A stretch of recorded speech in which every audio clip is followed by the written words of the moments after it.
first year for the Honda 750, which is a sand cast engine opposed to a die cast engine. And in cars, you know, you have different variations, and one little thing is going to be worth more than the other.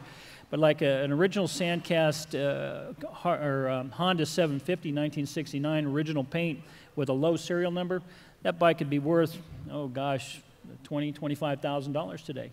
Now, if you go with the very next year with the 1970 with the die cast, that bike may push $7,000 or $8,000. So there's a huge, huge difference with regards to the finite details in the collecting of the motorcycles. Again, same with the cars. British bikes, they've been a very great bike to collect through the years, and they're very rideable. Like we have some very nice Triumphs and BSAs here that we brought for the display. Great bikes, great investments, and again, with regards to the values, great bang for the buck.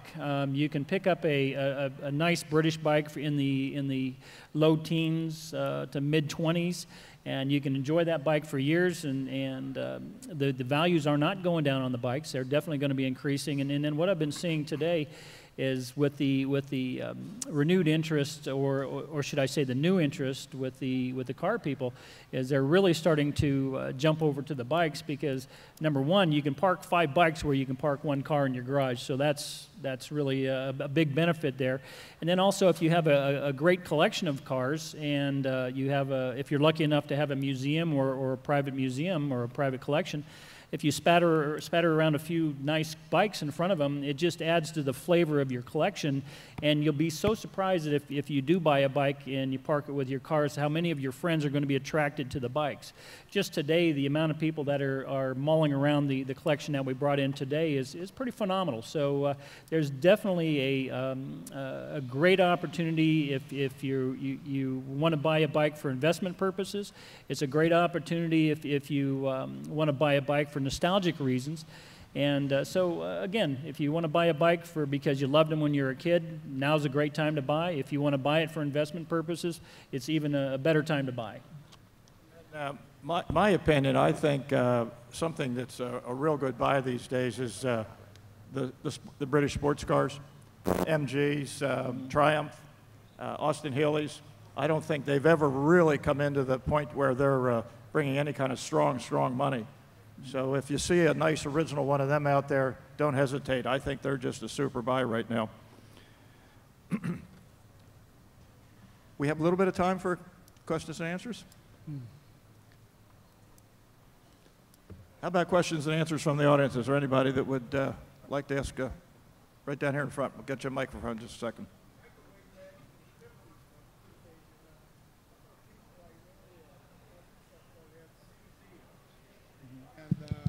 You know what that is, a CZ? Mm-hmm. Are they still making those, and are those valuable bikes today? They were using them for hill climbing, and in the Chicago area, they were pretty popular. Well, the CZ was part of the Jawa manufacturing, yeah, which was a Scandinavian producer, but no, they were Czechs. Czech, exactly. Yeah. But they're still around, depending on what models you're looking for. But they are still collectible, but sort of not mainstream. They're a little bit more popular over in Europe than they are here in the U.S. But they're definitely a great bike. Are they still in business? No. Oh, no. so the parts would be difficult to get, yep, huh? That's it. Very, very difficult to find the parts. But again, if you're trying to restore one, you can find parts here in the United States, and also you can find more over in Europe. But we have a lot of connections with regards to the restorers over there and the parts providers. Yeah. Well, I know we had a friend. I'm trying to think of the name of the car that was made. It was quite popular. I can't hear you. I'm sorry. You got. There was a Czech car that was quite popular. I think Hitler brought it over. Then it became the Porsche. I don't know what was the name. Do you remember that car? They had the fin in the back and the motor in the back. Well, this person went over there to try and get a transmission, and when he got over there, the price changed drastically. So I suppose you'd have that same problem with the CZs, maybe, huh? Mm-hmm. The getting parts. Yeah, it depends on the model. If I got your question correctly, anything, like if you go to try to buy a transmission for a certain model opposed to one that's like a race bike opposed to something that was more common in the day, you're definitely going to be paying more money for that part. Anyone else? Right up front here. If you wouldn't mind, give us your name and where you're from and who you're directing your question to. I got a question. I asked it to Reggie. My name's Pat Whitenhammer. I own a tool and die shop, but we do some restorations and some parts. But my question is for Reggie, and he spoke about this earlier. For a novice like me who's going to come in and look to buy a car, you say that we can hire somebody to come in and check all the codes, make sure it is original motor. I mean, when they come here, I guess there's no guarantee that they are original. That is correct. So we need to hire somebody either here or bring somebody with us? You don't need to, but I would suggest that if you want to buy a car and spend, if you want to spend 50, 60, 70,000, even 20 or 30, to do your best to do some research on the car, which you can get a lot of information from the internet.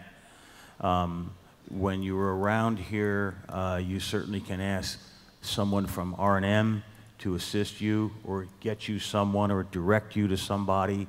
And surprisingly, I think the nicest thing that I like about the hobby is there are so many people that are willing to help people in the hobby. Part of the reason I like the hobby is because it is a nice, wonderful fraternity, and nobody wants to see another person get hurt. You can try to find the owner, ask some questions, and do your due diligence of checking out the person. Now, we all know what the used car business is like. Part of the hobby is, or the entire hobby really is dealing with used cars. You take a look around the car and you see where a guy maybe scrimped on putting original tires on it. Well, if he scrimped on the tires, he probably scrimped on the interior, he probably scrimped on the engine, and some of the more important things. But you know, have a good idea and a good understanding of what you're getting into, that you are trading money, and not all of us are honest. Thank you.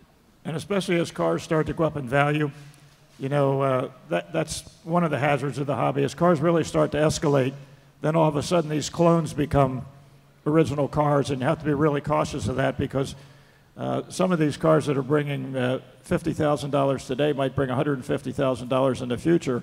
You buy that car for $50,000 today, you have that opportunity to sell the car 4 or 5 years down the road, and all of a sudden it's not a legitimate car. It's going to break your heart. So, you know, it's best to find out when you're buying a car that's substantial money to make sure that you're getting exactly what you paid for. Bill? I wanted to add another thing to that is there are some cars, as all of us, I think, motorcycles or whatever, take a look at, and you'll look and see the basics are there. Is the body the correct body? Has there been no sheet metal changes? Is the engine, transmission, and third member all there and correct? And are the basics there? Now, maybe the glass has been changed. I can find original glass. But basically, is the heart of the car, is the basics of the car, the major components there with the car an original. If you have an original engine, original transmission, original third member, an original body, you got a pretty good start.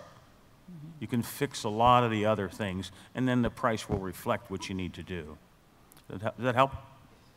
I'd like to add a little bit to or a little something about that with regards to the motorcycles.